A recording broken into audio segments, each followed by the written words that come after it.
करण्यात आला आणि या समितीचे अध्यक्ष महामानव डॉक्टर बाबासाहेब आंबेडकर यांना नेमण्यात आले. 26 नोव्हेंबर 1947 रोजी भारताचे संविधान हे संविधान समितीसोबत स्वीकारले व 26 जानेवारी 1950 रोजी भारतीय संविधान अंमलात आणले. म्हणून 26 जानेवारीला प्रजासत्ताक दिन असे साजरा केला जातो. चला तर मग सुरुवात करूयात आपण आपल्या आजच्या कार्यक्रमाला.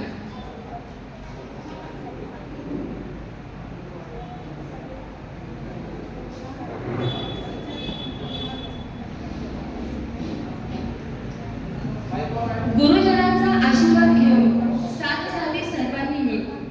आजचा कार्यक्रमाचा उद्देश जाणून घ्यावा प्रास्ताविकातून.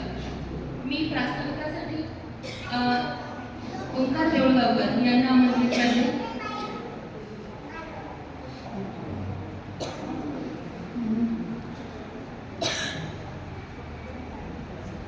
ओंकार आदिनाथ कला प्रतिष्ठान आणि ओंकार संगीत निकेतन तर्फे आपलं हार्दिक स्वागत. आपण आपले ओंकार संगीत निकेतनच्या माध्यमातून गेली 21 वर्ष पिंगारमध्ये संगीत विद्यादानाचं काम करत आहोत. त्यामध्ये आपण काही वर्षांपूर्वी 3 वर्षांपूर्वी आपली संस्था एक रजिस्टर्ड संस्था केली. त्याला क्लासचं नाव देता वेगळं नाव देण्याची आवश्यकता होती. त्यामुळे आपण त्याला ओंकार आदिनाथ प्रतिष्ठान. आदिनाथ म्हणजे ओंकार, त्यातला ओंकार हा माझ्या संदर्भाने घेऊ नका. ओंकार म्हणजे परमनाथ बरोबर. ओंकार आदिनाथ कला प्रतिष्ठान असं आपण त्या संस्थेचं नाव दिलेलं आहे. आणि त्या संस्थेतर्फे आपण अनेक कार्यक्रम करत आलो. तुम्हाला आठवत असेल फिरुनी नवी जन्मे नवी नावाचा खूप मोठा कार्यक्रम आपला झाला. श्री पवन नाईक सरांची नर्मदा परिक्रमेचा एक मुलाखत असा आपण कार्यक्रम संपन्न केला. त्यानंतर स्मिता राणा ज्या मोठ्या सतरवादिका आहेत आपल्या नगरच्या आहेत, त्यांचं सतरवादन आणि मुलाखत आपण घेतली होती. त्याप्रमाणेच आपल्या मुलांनाही एक्सपोजर मिळावा. आपल्या भिंगारमध्ये दरेवाडीसारख्या भागांमध्ये मुलं खूप चांगले गाणारे आहेत. त्यांनाही सावेरीसारख्या नगरसारख्या ठिकाणच्या मुलांसारखी संधी मिळावी यामुळे आपण हा प्रयत्न चालवलेला आहे. मध्ये बराच काळ आपला संस्थेचे कार्यक्रम होऊ शकले नाही, त्याबद्दल मी सगळ्यांची दिलगिरी व्यक्त करतो. पण मी आज इथे उभं राहून श्री चौंडेश्वरी मातेला वंदन करून सांगतो की आपण जास्तीत जास्त कार्यक्रम इथून पुढे घेण्याचा प्रयत्न करणार आहोत. इथून पुढे आपण दर महिन्यालाच कार्यक्रम घेण्याचा प्रयत्न करू. त्यासाठी मी तुम्हाला सगळ्यांना एक रजिस्टर पाठवलंय. तर त्यात आम्ही तुम्हाला संपर्क करू शकू यासाठी ते रजिस्टर आहे. आपला व्हॉट्सअप नंबर निश्चित आम्हाला कळवा आणि जास्तीत जास्त चांगले कार्यक्रम आपण पुढे घेऊन येणार आहोत. येत्या काळातच आज आपल्याकडे उपस्थित आहेत सुपर्ण प्रताप नगरचा खूप चांगला आता तबलावादक आहे. त्याचं आहे शौनक कुलकर्णी म्हणून आहे, त्याचं तबला वादन आणि हार्मोनियम वादन. परत अजून श्री रावसाहेब दुधाडे यांचे चिरंजीव खूप मोठे संतूर वादक आहेत ज्ञानेश्वर दुधाडे. यांचाही नजीकच्या काळातच आपल्या नगरमध्ये संतूर भिंगारमध्ये आपण संतूर वादनाचा कार्यक्रम आयोजित करणार आहोत. तर असे अनेक कार्यक्रम आयोजित करत असताना तुमच्या सगळ्यांची साथ आवश्यक आहे. सगळ्यांची साथ मिळेल नक्की. कारण बघा संतूर वादन म्हणजे इतक्या सूक्ष्म वाद्याचं वादन ऐकायचं म्हणजे आपली पण थोडी हे ठेवावी लागणार आहे. आपल्या मुलांनाही शांत बसवावं लागणार आहे.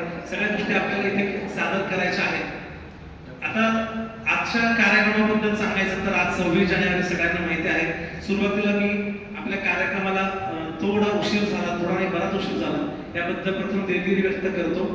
आज आपल्या नगरचं असं भाग्य आहे की अहिल्यानगरमध्ये अखिल भारतीय नाट्य संमेलन हे 100वे अखिल भारतीय नाट्य संमेलन आपल्याला कदाचित कल्पना नसेल आपल्या नगरमध्ये चालू आहे. आणि आज त्यामध्ये आज आमचा परफॉर्मन्स होता, माझा होता, आईचा होता, अनिकेत दादाचा होता. तर त्यामध्ये नाट्य प्रवेश आम्ही करत होतो आणि समोर खूप मोठे दिग्गज मकरंद अनासपुरे होते, मोहन जोशींसारखे खूप ज्येष्ठ अभिनेते समोर होते. त्या कार्यक्रमाला थोडा सगळंच महोत्सव म्हटल्यानंतर उशीर होतो, त्यामुळे त्या कार्यक्रमाला उशीर झाल्यामुळे आम्हाला यायला उशीर झाला आणि पुढच्या आयोजनात आपल्याला उशीर झाला. तरी आपण पाहत असाल की सगळ्याच मोठ्या मुलांनी आणि इथे माझे मागे विद्यार्थी आहेत ते शाळेचे विद्यार्थी आहेत आर्मी पब्लिक स्कूलचे, त्या सगळ्यांनीच सहकार्य केल्यामुळे त्यांनी पटपट सिस्टीम लावल्यामुळे आता आपण एक अर्ध्या तासात कार्यक्रमाचा सेटअप उभा केला आहे आणि आजचे आपले प्रमुख पाहुणे आहेत श्री शरदजी देशपांडे आणि त्यांच्या पत्नी सौ ज्योती काकू देशपांडे. आज आपलं भाग्य आहे की देशपांडे साहेब आज आपल्याकडे उपस्थित आहेत आणि ते स्वतः खूप चांगले कलाकार आहेत. कलाकार म्हणत असताना मला भीती वाटते की त्यांच्याविषयी नेमकं काय काय सांगू. इतक्या कलागुण त्यांच्या अंगात आहेत. ते चांगलं गातातही. त्यांच्या पेंटिंग्स मी पाहिल्या आहेत. त्यांचं आर्ट म्हणजे हस्तकलाही खूप चांगली आहे.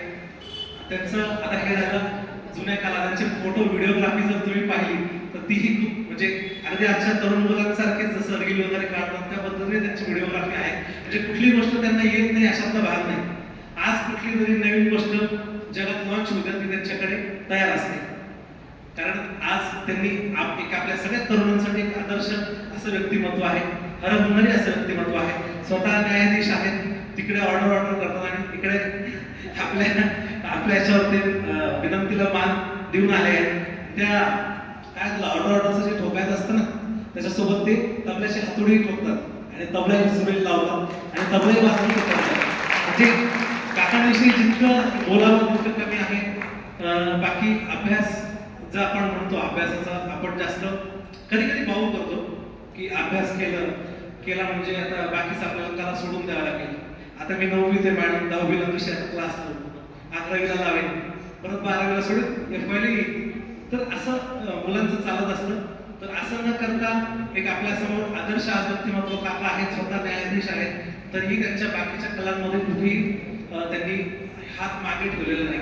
प्रत्येक क्षेत्रात ते पुढे आहेत. आज ते एक आदर्श व्यक्तिमत्व म्हणून आपल्यासमोर उभे आहेत आणि आपले काही गाणे झाल्यानंतर आपण त्यांचंही मनोगत ऐकणार आहे.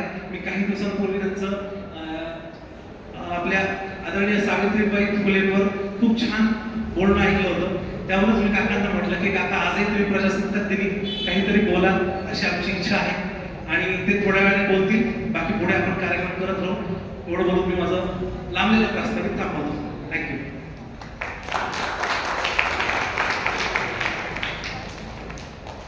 धन्यवाद.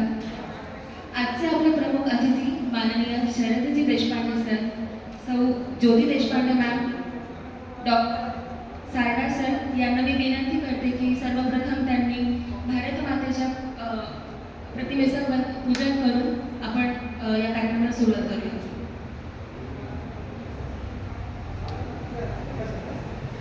डोंगरे सरांनाही मी विनंती करते त्यांनी यावं.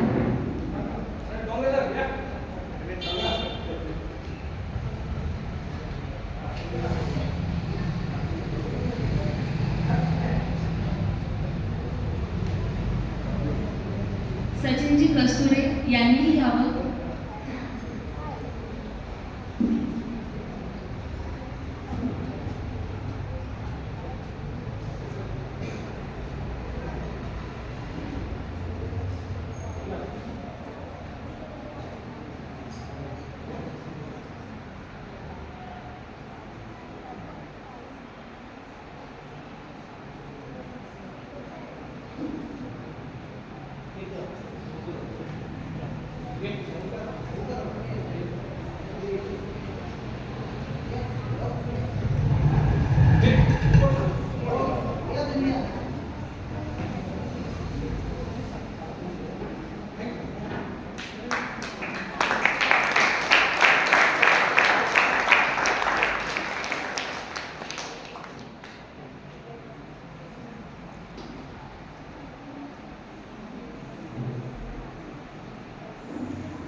धन्यवाद.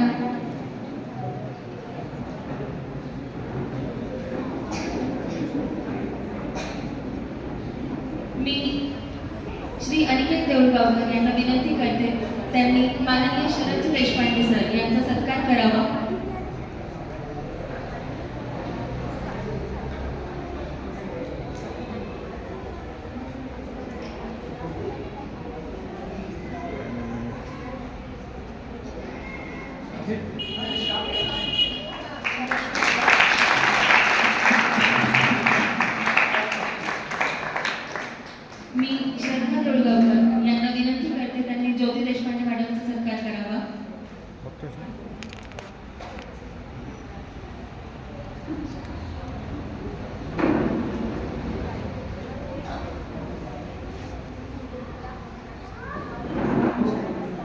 याच्यासाठी फुल लागवड आहे त्याच्यामुळे काढतो मी.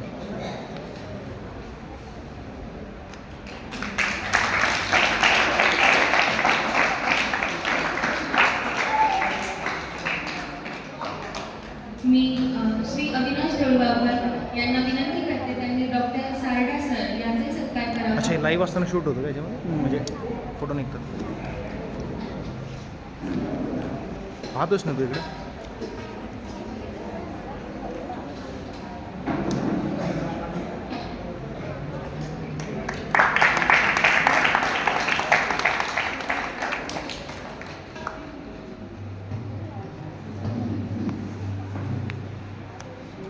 भैया स्वर्ग से सुंदर देश हमारा असे हे म्हणणे भारतातील क्रांतीवीर आणि मला लागतं इकडे घेऊन या फक्त दोन मिनिटं. सैनिकांनी आपल्या देशप्रेमाचे आणि आपल्या मातृभूमीविषयीच्या अभिमानाचे वर्णन करताना केले आहे. भारताच्या नैसर्गिक सौंदर्याबरोबरच त्याच्या संस्कृती, परंपरा आणि त्यागासाठी ओळखल्या जाणाऱ्या भूमीचे कौतुक अशा शब्दात केले जाते. विशेषतः स्वातंत्र्य लढ्याच्या काळात क्रांतिवीरांनी देशभक्ती जागृत करण्यासाठी या शब्दांचा उपयोग केला, ज्यामुळे लोकांमध्ये आपल्या देशाविषयीचा आदर आणि स्वाभिमान वाढवता आला. तर ऐकूया असंच एक हे गीत, स्वर्ग से सुंदर देश हमारा.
अरे वा, खूपच छान.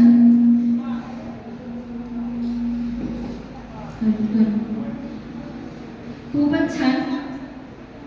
हम सब भारतीय है असं वाक्य सर्वसामान्यपणे स्वातंत्र्य चळवळीच्या वेळेस अनेक क्रांतिकारक आणि देशभक्तांनी आपल्या भाषणांमध्ये, लेखांमध्ये घोषणा देतानाही वापरले आहे. हे वाक्य भारतीय एकात्मतेचा आणि एकजुटीचा संदेश देतात. तर ऐकूया, हम सब भारतीय है.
देशप्रेम, त्याग आणि संघर्षाची भावना जागृत करण्यासाठी असे विचार मांडले.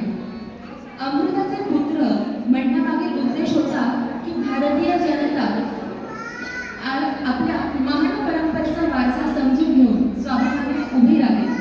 हे वाक्य स्वराज्य, धर्म आणि सांस्कृतिक अभिमान यांचं प्रतीक आहे. क्रांतिवीरांनी असं म्हटलं कारण त्यांनी आपल्या जीवनात पराक्रम, बलिदान आणि देशभक्तीचे दर्शन घडवले होते. त्यामुळे ते देशवासियांना प्रेरित करण्यासाठी आपल्या मूळच्या पवित्रतेचा उल्लेख करत असत. तर ऐकूया हे पुढील गीत, आम्ही पुत्र अमृताचे, आम्ही पुत्र या धुरेचे.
क्रांतिकारकांनी त्यांच्या देशभक्तीच्या आणि स्वातंत्र्य लढ्याच्या विचारातून व्यक्त केले आहे बरं का. या शब्दातून ते नागरिकांमध्ये देशाविषयीची जाणीव, कर्तव्य भावना आणि अभिमान जागवण्याचा प्रयत्न करतात.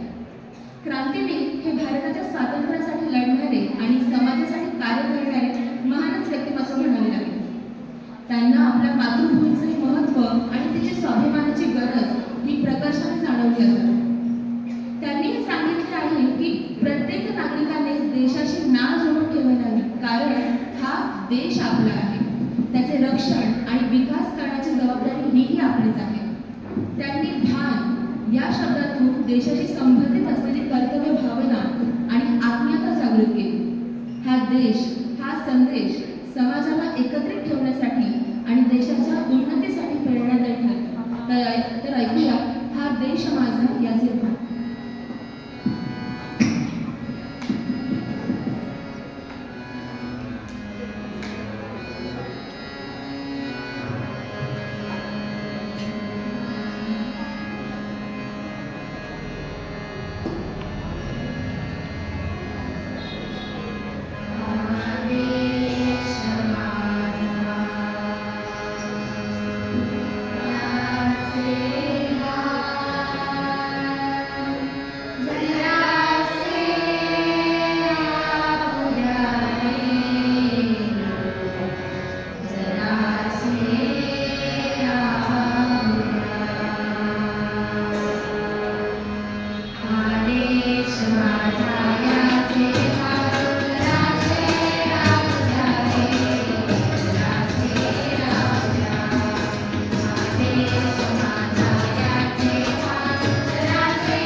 खूपच छान. रसिक हो, भारताची भूमी ही संतांची, महात्म्यांची आणि राष्ट्रभक्तांची भूमी आहे. या पवित्र मातीत असंख्य थोर विभूतींनी जन्म घेतला व आपले संपूर्ण जीवन हे देशाच्या कल्याणासाठी अर्पण केले. त्याग, समर्पण आणि देशभक्तीचे उत्कृष्ट उदाहरण आपल्याला त्यांच्या जीवनातून दिसते. आता आपण जे गीत ऐकणार आहोत, जे केवळ शब्द नसून एक श्रद्धा, एक भावना आहे. हे गीत आपल्याला आपल्या महान परंपरा आणि संस्कृतीची जाणीव करून देते. तर ऐकूया असंच हे गीत, हे राष्ट्रदेवतांचे.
खूप छान. रसिको, ही संपूर्ण ओंकार संगीत निकेतन दळेवाडीची शाखा आहे. त्याच्याबद्दल एकच धन्यवाद. आता आपण जे पुढचं गीत ऐकणार आहोत, ते गीत आपल्याला एकतेचे, पराक्रमाचे आणि देशसेवेचे संदेश देते. यातून भारतीय संस्कृती, परंपरा, वीराची शौर्यगाथा आणि देशासाठीचा अर्पण भाव यातून व्यक्त होतो. या गाण्याच्या ओळीतून प्रजासत्ताक भारताची प्रतिमा उभी राहते, जिथे बल, बुद्धी आणि संस्कार यांचा सुरेख संगम दिसतो. प्रत्येक शब्दातून देशप्रेम जागृत करणारी आणि आपल्याला प्रेरणा देणारी ऊर्जा यातून मिळते. तर ऐकूया बलसागर भारत हो.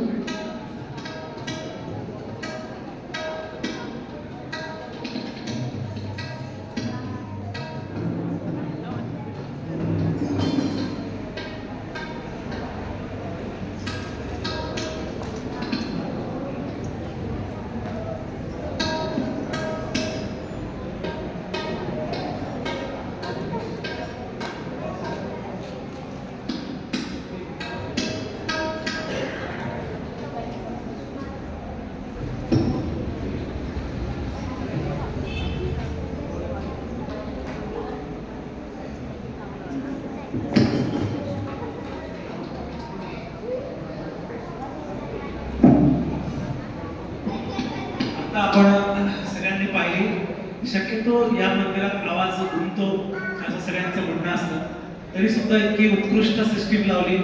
तो माझा विद्यार्थी प्रथमेश, याचा आपण एक छोटा सत्कार घेऊया. मी अनिकेत देवळकरांना विनंती करतो की प्रथमेशचा सत्कार घ्या. त्याला अर्जंट जरा काही घरी इमर्जन्सी असल्यामुळे जावं लागतंय. फक्त 10वीला आहे तो, तरी किती छान सिस्टीम लावली, त्यासाठी एकदा जोरदार टाळ्या झाल्या.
जे त्यांचे वाद्य साथीदार आहेत त्यांच्यावर सुद्धा अवलंबून असतो.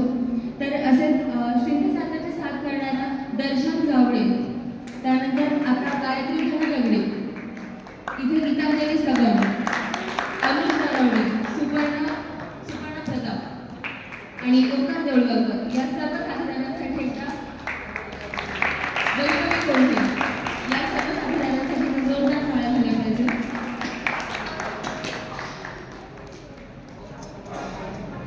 जहाँ डाल डाल पर सोने की चिड़िया करती है बसे, ही हो एका हिंदी देशभक्तीपर गीताचा भाग आहे.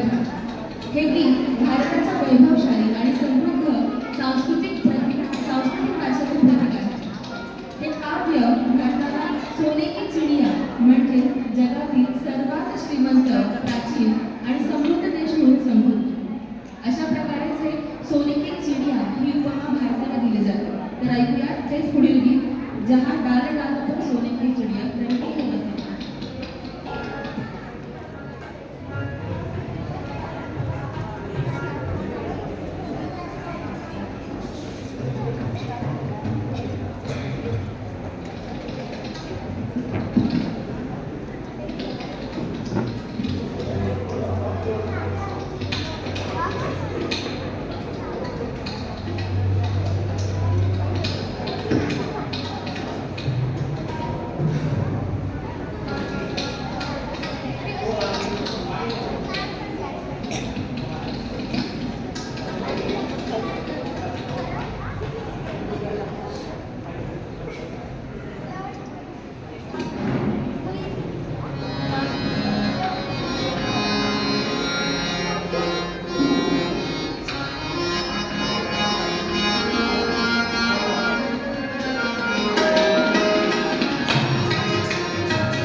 यानंतर दरगाडीसाठीच एक गीत जे आत्ताच्या काळातील चित्रपटातील गीत आहे.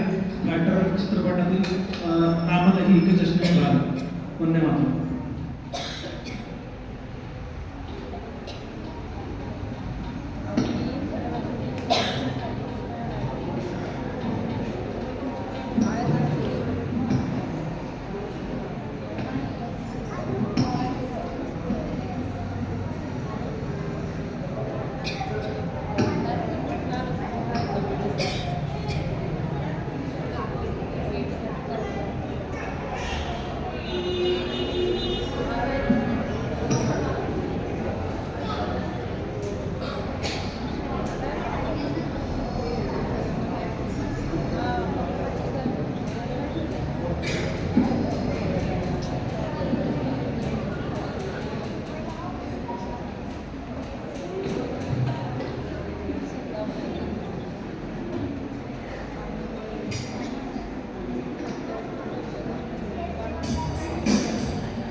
Hello.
तुझसे है प्यार तो हर पल ये कहना चाहिए।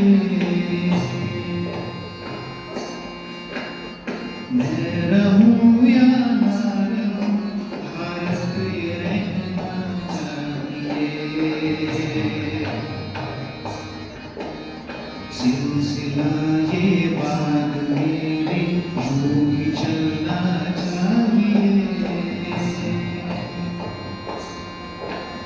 मैं रहूं या ना रहूं, भारत ये रहना चाहिए।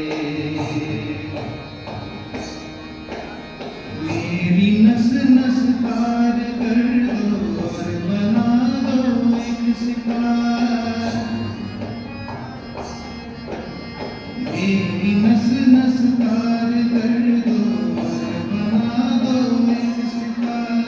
राग भारत मुझ पे छेड़ो, झमझमाओ बार बार। देश से ये प्रेम आँखों से झलकना चाहिए। मैं रहूं या ना रहूं, भारत ये रहना चाहिए।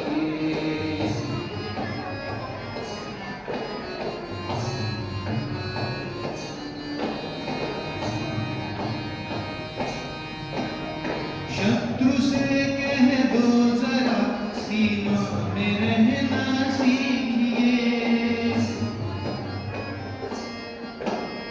ये मेरा भारत अमर है, सत्य कहना सीखिए।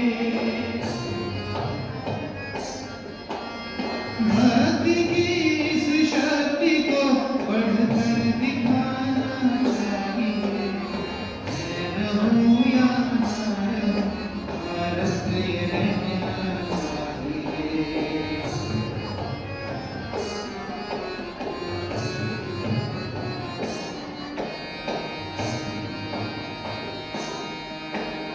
है मुझे सौगंध भारत,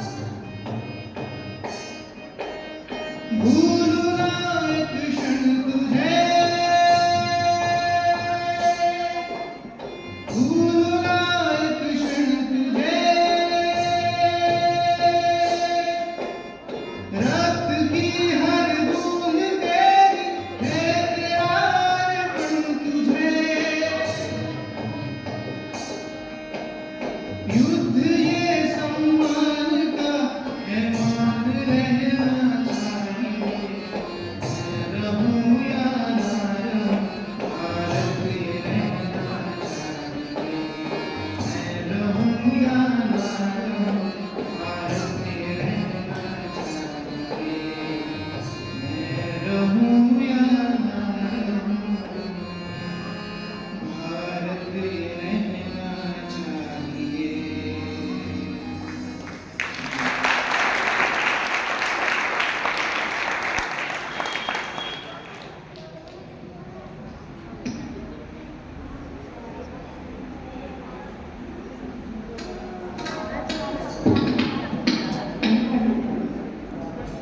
वा शिवम दादा खूपच छान.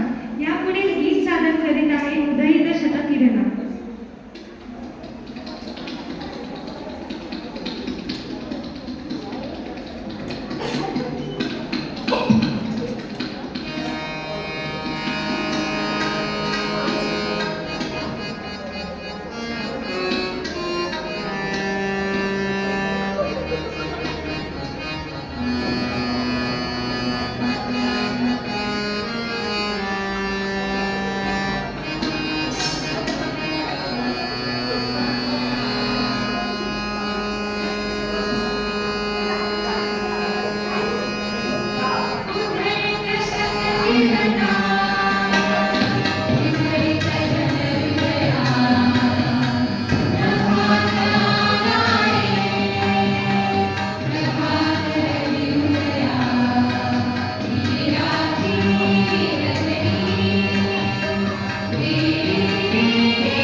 आपल्याला